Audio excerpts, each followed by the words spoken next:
تو قیام تک ہم پہنچے تھے نبی کریم صلی اللہ علیہ وسلم کی نماز میں. تو قیام کے دوران ہم نے پڑھنا کیا ہے. ابو ہریرہ رضی اللہ تعالیٰ عنہ کہتے ہیں رسول اللہ صلی اللہ علیہ وسلم تکبیر اور قراءت کے درمیان تھوڑی دیر چپ رہتے تھے. تو وہ کہتے ہیں کہ میں نے کہا کہ میرے ماں باپ آپ پر قربان ہوں، اللہ کے رسول آپ تھوڑی دیر چپ رہتے ہیں اللہ اکبر کہہ کے قراءت تک، آپ کیا کہتے ہیں؟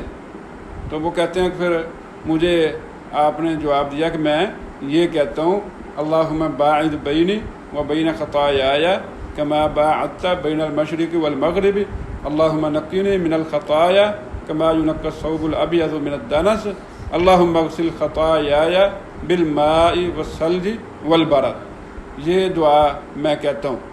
تو ہمیں بھی جو ہے نا اسی دعا کو یاد کرنا چاہیے. دوسری دعا بھی ہے سنن نبی داؤد جامع ترمذی میں سبحانک اللہم و بحمدک وتبارک اسمک وتعالی جدک ولا الہ غیرک.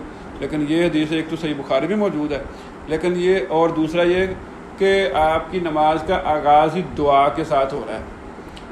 جس دعا کا کہا جاتا ہے نا کہ بھی یہ جی دعا کے جی منکر ہیں جی، مانتے ہی نہیں ہیں جی، مانگتے ہی نہیں ہیں جی، کہتے ہیں نا.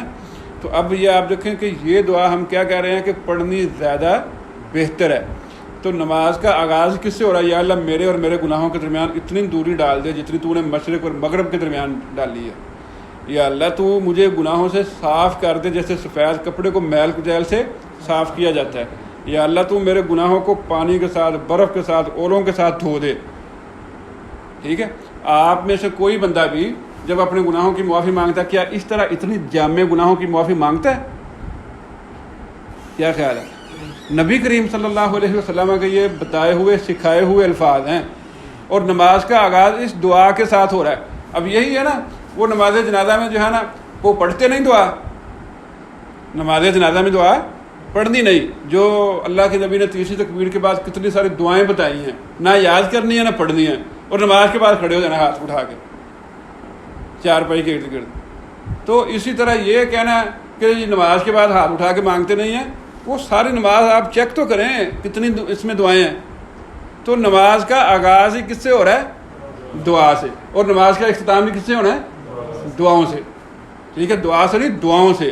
اختتام دعاؤں سے ہے اور آغاز یہ اتنی شاندار جامع بہترین دعا سے ہے کہ اللہ تعالیٰ اگر قبول کر لے بندے کے گناہ وہ ایسے صاف ہو جائیں گے باقی رہیں گے نہیں. تو اس کے بعد سورۃ الفاتحہ ہے. اللہ کے نبی علیہ الصلاۃ والسلام نے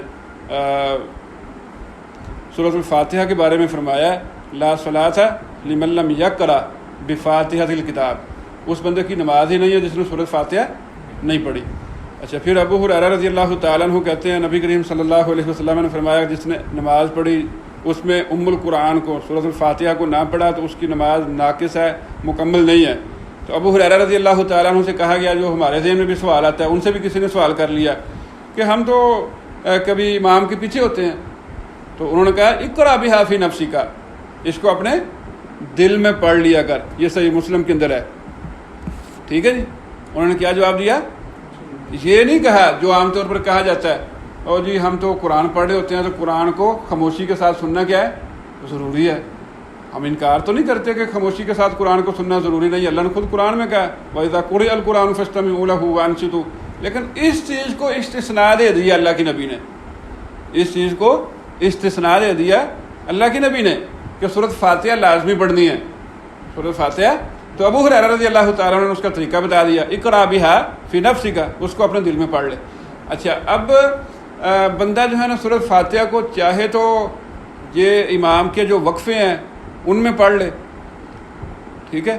چاہے امام کے ساتھ ساتھ پڑھ لے، چاہے امام سے پہلے پڑھ لے، کسی بھی صورت میں پڑھ لے تو وہ اس کی جو ہے وہ سورۃ فاتحہ اکاؤنٹ ہو جائے گی اور اس کو جو ہے نا وہ دوبارہ پڑھنے کی ضرورت نہیں ہے. اس کی وہ رکعت درست ہے. چاہے امام جو وقفے دیتا ہے آیت کے درمیان میں ان میں پڑھ لے، چاہے ساتھ ساتھ پڑھے، چاہے اس سے پہلے پڑھے، جیسے مرضی پڑھ لے. اس پر اس کی کوئی پابندی نہیں ہے. نہیں، یہ آگے نکلنا نہیں ہے. وہ ہے ارکان کے اندر آگے نکلنا. جیسے ہم رکوع میں پہلے چلے جائیں، سجدے میں پہلے چلے جائیں، وہ ہے، اس میں انشاءاللہ العزیز کوئی حرج نہیں ہے۔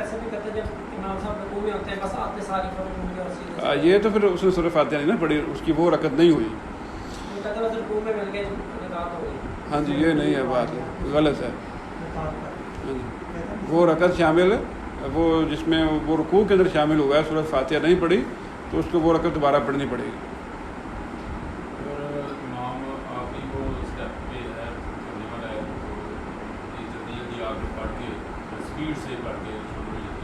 یعنی امام کے ساتھ وہ رکوع میں شامل ہو سکتا ہے، اور وہ اتنا زیادہ لیٹ بھی نہ ہو کہ جس سے جو ہے نا اس کی ابتداء کے اندر جو اتباع کرنے کا امام کو حکم دیا گیا، پھر کوئی حرج نہیں ہے۔ ایک دو آیتیں رہ گئی ہیں وہ بندہ پوری کر سکتا ہے، لیکن وہ آ کے شامل ہی اس وقت ہوا جب امام کی قرات ختم ہو گئی، وہ رکوع میں جانے والا ہے، یہ جو ہے نا کھڑا سورۃ فاتحہ پوری کر رہا ہے، جب رکوع میں جائے تو امام رکوع سے اٹھ جائے، تو یہ درست نہیں ہے۔ امام کی اتباع کا حکم ہے، اس کے پیچھے پیچھے چلنے کا حکم ہے۔ اگر اتنا جو ہے نا وہ وقفہ بندہ اتنا کر لے کہ جس میں ایک دو آیتیں پڑھی جائیں اور ساتھ اس کی اتباع بھی ہو جائے، پھر ٹھیک ہے۔ ایک دو آیتیں پڑھ کے رکوع میں چلا جائے سورۃ فاتحہ کی، وہ اس کی مکمل نہیں نہیں وہ تو نہیں، آخری بات کر رہا ہوں کہ باقی پڑھ لی تھی، آخری ایک دو جو ہے نا رہ گئی ہے وہ پوری کر رہا ہے، تو اتنی دیر میں وہ امام کے ساتھ جا کے رکوع میں شامل ہو کے اتباع میں بھی خلل نہ آئے تو پھر انشاءاللہ کوئی حرج نہیں ہے۔ لیکن یہ نہیں ہونا چاہیے کہ یہ قیام کے اندر تصور ہو، امام جو ہے نا وہ رکوع کے اندر ہو، جب یہ رکوع میں جائے تو امام قیام کے اندر چلا جائے، ایسا نہیں ہونا چاہیے۔ یہ دوسری دعا ہے، سبحانک اللہم و بحمدک و تبارک اسمک و تعالی جدک ولا الہ غیرک، سنن نبی داود میں یہ حدیث ہے۔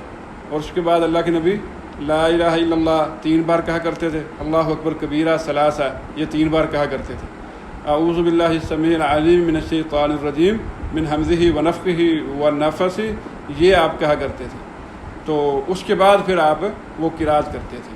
تو ہم عام طور پر یہی وہ پڑھتے ہیں، یہ کلمات بھی نہیں کہتے، لا الہ الا اللہ، اللہ اکبر کبیرہ، اور یہ اعوذ باللہ من الشیطان الرجیم ہم عام طور پر یہی پڑھتے ہیں۔ اعوذ باللہ اگر ہم یہی پڑھ لیں تو انشاءاللہ وہ گزارا ہو جائے گا، کیونکہ اللہ تعالیٰ نے ہمیں یہ پابند کیا جب بھی ہم قرآن پڑھنے لگیں تو کیا کریں، فاستعذ باللہ من الشیطان الرجیم۔ لیکن یہ ہمیں عادت بنانی چاہیے کہ لا الہ الا اللہ بھی 3 بار کہیں، اور اس کے بعد اللہ اکبر کبیرہ یہ بھی 3 بار کہیں، پھر اعوذ باللہ پڑھیں، یا پھر اعوذ باللہ کی جگہ پر یہ پڑھیں جو ہے اعوذ باللہ السمیع العلیم من الشیطان الرجیم من حمزہ ونفخہ ونفثہ۔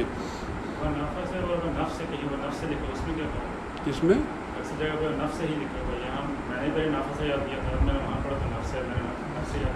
وہ اصل میں وہ بعض اوقات بندہ جو ہے نا غیر دھیانی میں پڑ جاتا ہے، یہ اصل میں ہے نفسی ہی ہے، ٹھیک ہے، یہ بھی غلط لگا ہوا ہے پیچھے، جیسے ہے نا حمزہ ہی و نفخہ و نفثہ، ٹھیک ہے۔